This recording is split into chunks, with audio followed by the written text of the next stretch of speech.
என்னோட birthday trip Yelagiri போயிருந்தோம்ல, அந்த 2 நாளில் அவ்வளோ வீடியோ எடுத்து வச்சிருக்கிறேன். அது எத்தனை பார்ட்டாக போட போகிறேன்னு தெரியல.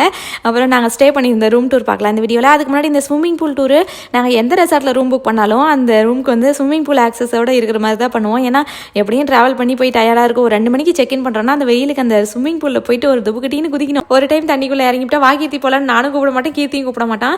2 பேருமே தண்ணிக்குள்ளே இருக்கிறதுக்கு ரொம்ப பிடிக்கும். ஒரு 2 மணி நேரம் ஆனால் கூட உள்ளே தவளை குட்டிங்க மாதிரி கிடந்துகிட்டு இருப்போம். பார்க்குறவங்க கூட இந்த பிள்ளைங்க தண்ணியுமே பார்த்துருக்காதுங்களா நினைப்பாங்க. ஆனால் ஒரு சிலருக்குலாம் கொஞ்ச நேரம் தண்ணியில் இருந்தால் கூட ரொம்ப கை காலம் நடுங்கும்ல, அந்த மாதிரி எங்களுக்கு ஆகாது. எவ்வளோ நேரம் வேணாலும் தண்ணிக்குள்ளேயே கிடப்போம். இந்த மாதிரி ஏதாச்சும் ரெசார்ட்டில் போய் ஸ்டே பண்ணுறோம்ல, அங்கே தான் போய் 1 மணி நேரத்தில் கீர்த்தி நான் ஸ்விம்மிங் கற்றுக்கிறேன்னு தப்புன்னு அடிச்சிட்டு கிடப்பேன். அது அடுத்த 2 நாளைக்கு சரியான கைவெளியாக இருக்கும். இதெல்லாம் சின்ன வயசுலேயே கற்றுட்டு இருந்திருக்கணும். ஒன்றும் பிரச்சனை இல்லை, இப்போ கூட கற்றுக்கலாம். ஆனால் அந்த சின்ன வயசில் கற்றுக்கிட்டு இருந்தோம்னா கொஞ்சம் எஃபர்ட்லெஸ்ஸாக ஈஸியாக கற்றுட்டு இருந்திருக்கலாம். இப்போ 7 வயசில் வந்து நானும் ஸ்விம்மிங் கற்றுக்கிறேன்னு கை காலாம் ரத்தம் கட்டினது தான் மிச்சம். அப்புறம் இப்போ தான் ஃபஸ்ட் டைம் நாங்கள் அந்த பாத் டப்போட ரூம் புக் பண்ணியிருக்கிறோம்.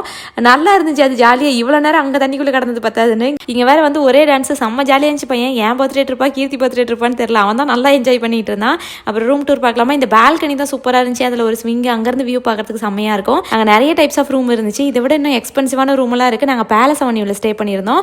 நல்லா ஸ்பேஷியஸான ரூமு, கிங் சைஸ் பெட்டு, பாத்டப்லாம் கொடுத்துருந்தாங்க. அதனால தான் கொஞ்சம் அது ப்ரைஸ் அதிகம்னு நினைக்கிறேன். ஜிஎஸ்டியோட 7000 ஆச்சு. 1 நைட் ஸ்டே பண்ணியிருந்தோம். இந்த ஏஆர் தங்கக்கோட்டை இருக்குல்ல, அங்கே தான் வழக்கமான பாத்ரூம் டூர் தான். ஆனால் புதுசாக இந்த ட்ரையர் வச்சிருந்தாங்க. எனக்கு ரொம்ப யூஸ்ஃபுல்லாக இருந்துச்சு. நானும் ஒவ்வொரு டைம் வீட்டிலேருந்து எடுத்துகிட்டு போயிடலாம்னு நினைப்பேன், மறந்து போயிடுவேன். அப்புறம் கீர்த்தி வேறு அந்த கெட்டில் பார்த்துட்டோன்னா ஆரம்பிச்சிக்குவோம். டீ போடுறேன், காஃபி போடுறேன்னு. இவ்வளோ நல்ல ரூம்லையும் கீர்த்திக்கு ஒரு குறை என்னன்னா 2 சுகர் பாக்கெட் தான் கொடுத்துருக்காங்களா. கால் பண்ணி கேட்டாலும் 2 தான் கொண்டு வந்து கொடுத்துட்டு போகிறேன்.